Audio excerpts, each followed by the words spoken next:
Team A. Brother Mubarak தக்வா அப்படிங்கிற தலைப்பில் பேச வந்திருக்காரு. அஸ்ஸலாமு அலைக்கும் வரஹ்மத்துல்லாஹி தஆலா வபரகாத்துஹு. எனக்கு கொடுக்கப்பட்ட தலைப்பு என்னென்னா தக்வா.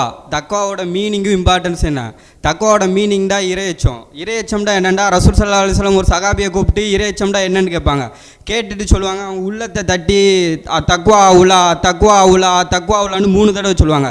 இறையச்சம்ங்கிறது நம்ம வெளிப்படையாக பார்க்குறதுலையோ அவங்க உடையிலையோ ஆடையிலையோ இல்லை, அவங்க செயல்லையோ இல்லை. தக்வாங்கிறது உள்ளத்தில் இருக்கிறது. அதை எப்படி டெவலப் பண்ணுறதுன்னா ஃபஸ்ட்டு அல்லாஹ் குரானில் நம்மளை படைச்சதை நோக்கத்தை சொல்லுவான். வமா கலக்து ஜின்ன வல் இன்ச இல்லாலி ஆபுது. மனிதர்களின் ஜின்களை நான் படைக்கவில்லை, என்னை வணங்குவதற்கு அன்றே நான் படைக்கவில்லை அப்படின்னு இருப்பான். வணக்கத்தை நம்ம எப்படி எவ்வளோ வணக்கம் நம்ம பண்ணுறோமோ அதை தக்குன தக்குவா அதிகப்படுத்தும்.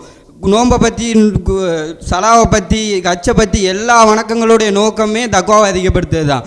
தக்குவாவுடையவர்களுக்கு என்ன கிடைக்கும்டா, அவர்கள் மறுமை நாளாக ரொம்ப வாகனங்களில் போய் கொண்டு இருப்பார்கள், அவர்கள் அல்லாஹ் மிக நெருக்கமாக வச்சுருப்பான் அப்படின்ட்டு நிறைய வசனங்கள் இருக்குது.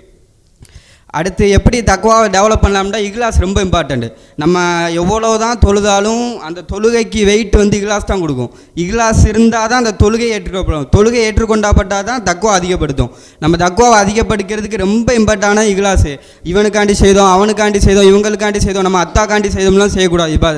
இபாதத்தை செய்கிறது அல்லாவுக்காண்டி மாத்திரம்தான் செய்யணும். எவ்வளோக்கு எவ்வளோ நம்ம இக்லாஸாக இபாதத்தை செய்தோமோ அவ்வளோக்கு எவ்வளோ நம்ம தக்வா வளர்ந்துக்கிட்டே இருக்கும். அதை நம்ம உள்ளமே உணரும். நம்ம எவ்வளோ இக்லாஸாக கட்டணும். இக்லாஸுக்காண்டி சைத்தான் போராடுற மாதிரி வேறு எதுக்குமே போட மாட்டான். இக்லாஸுக்கு மாத்திரம்தான், அவன் வேறு எதுக்குமே போட மாட்டான். நம்மளை ஈஸியாக அமல் செய்ய கூட விட்டுருவான். ஆனால் அமல் செய்ய விட்டுட்டு இக்லாஸில் கூட்டு போய் கழிச்சு விட்ருவான். நீ இப்படி தொழுத பார்த்தியா, நீ எப்படி நோன்பு வைக்க பார்த்தியா, நீ எப்படி குரான் ஓத பார்த்தியா அப்படின்னு முடிச்சு விட்ருவான். அஸ்ஸலாமு அலைக்கும் வரஹ்மத்துல்லாஹி.